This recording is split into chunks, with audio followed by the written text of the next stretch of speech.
I had a question. Well, I kind of came up with it this weekend, and I guess the thing I need help with the most would be, I guess, public speaking. Um, I mean, I kind of know what I want to say, but it's just, it's hard to get it out and articulate it to make it sound smart, I guess. Yeah. Well, that's a very good question. And actually, that kind of plays into exactly what I'm going to tell you right now, this story, because I had the same problem, Ryan. I knew I was going to be in prison for multiple decades. I was already sentenced. In fact, I was in the penitentiary, high security penitentiary. I had already earned or was in college. I don't think I got my degree yet. I was like in my first or second year in the penitentiary. I was in college, but I hadn't graduated yet.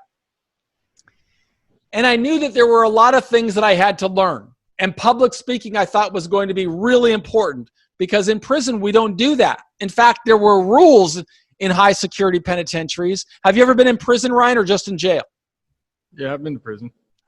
So what level of prison were you in? It was medium security. So in medium too, I think medium and highs are kind of the same in that way. But particularly in a high, they did not allow people to congregate in groups of more than 3 or 4 or something like that. So there were rules. And so if you can't even be around a group of people, you certainly aren't going to develop public speaking skills. So I took a methodical step. And here's what I did. Now, you're not going to be able to do this in jail because you're going to get out in 30 days. But I reached out to a phenomenal group called the Toastmasters. Have you ever heard of the Toastmasters? No. Well, it's a free nonprofit group, and they're going to have them there in Charlotte, where you live, that brings people together who want to develop public speaking skills. And they're in every community. There's also communities like the Rotary Club. There's organizations like the Chamber of Commerce. In fact, I reached out to the Chamber of Commerce in Charlotte because I wanted to start interviewing business leaders so I could open channels of jobs for you guys there at the Mecklenburg County Jail. And I'm still sowing these seeds, hoping to interview employers so that I could interview them and talk about what would they like people to do. But here's what I did when I was in jail, Ryan. It's something you can do when you get out, is I reached out to the Toastmasters and I told them my story. I'm in prison. I'm serving a very long sentence. I really want to develop our Toastmasters Club right here in the prison. Would you guys allow us to do that? And they wrote me back and said, yes, we would love to have you open a Toastmasters Club in the prison. Somebody there who's serving a long sentence might consider doing that in the jail. You reach out to the Toastmasters Club as a nonprofit group and say, we want to start a Toastmasters Club inside of the jail. They'll send you the form. At least that's what they did to me. Then I went to the warden. And I said to the warden, hey, public speaking skills are a real solid career pathway. People are as much afraid of going to jail as they are of public speaking. And the way we can do it is we can practice. Would it be okay if we started a public speaking group in here? And the warden allowed us to do it. I don't know if the sheriff will allow you to do it, but even if he doesn't, maybe you could speak with your educational supervisor there, Mr. Johnson, and ask him about creating a public speaking group there. And then what you have to do is you have to do it. And that's hard, right? That's really hard to do.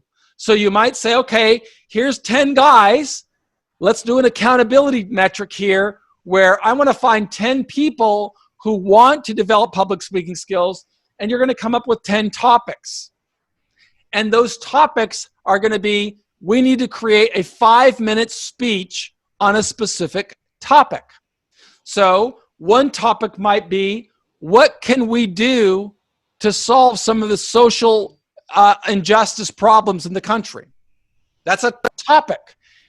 If I ask that to 10 different people, I'm going to get 10 different perspectives. But the 10 different people have to accept the challenge and be willing to write this out and then practice it and then develop it. And I'm going to give you now the lessons I learned about public speaking, and I do a lot of public speaking, I would say I give at least 15 public speeches in big audiences a year. And here's the key. You've got to have a really compelling opening, okay? That's one tool. Then you've got to have your body, and so that opening is like 1 to 3 minutes, okay, that engages the people. Then in your body, you might want to cover 3 really important points. And each one of those points are going to support what you said you were going to do in your opening. And those 3 points might each last 4 or 5 minutes. And they've got to transition to the next. And each one of those main bodies, they also have an opening, then the meat, then they transition to the next topic, and then you have a close. And that close might be 5 minutes. And it's going to recap what you've just said. So now you've done it in a very methodical way. But the truth is, it takes a lot of practice. It takes practice to develop confidence. It takes practice to develop an outline. It takes practice to keep your mind flowing in a logical course. And that's why it's really important to develop the skills that you're saying are important. But if you can realize, just like we do in this course, define success, set goals, it's all part of a methodical strategy. And that strategy should include, how will this make you more valuable to your employers? If you can develop public speaking skills, you make yourself enormously more valuable in the marketplace, because a lot of people are afraid of public speaking.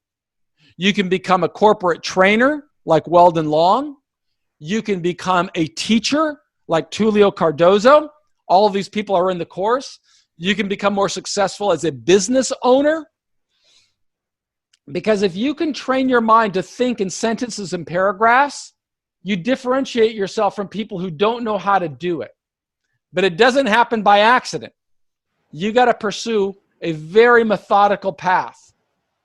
And so I would encourage you to reach out to community-based organizations, nonprofit organizations, and just volunteer to go, I want to be a part of this club. It doesn't cost you anything.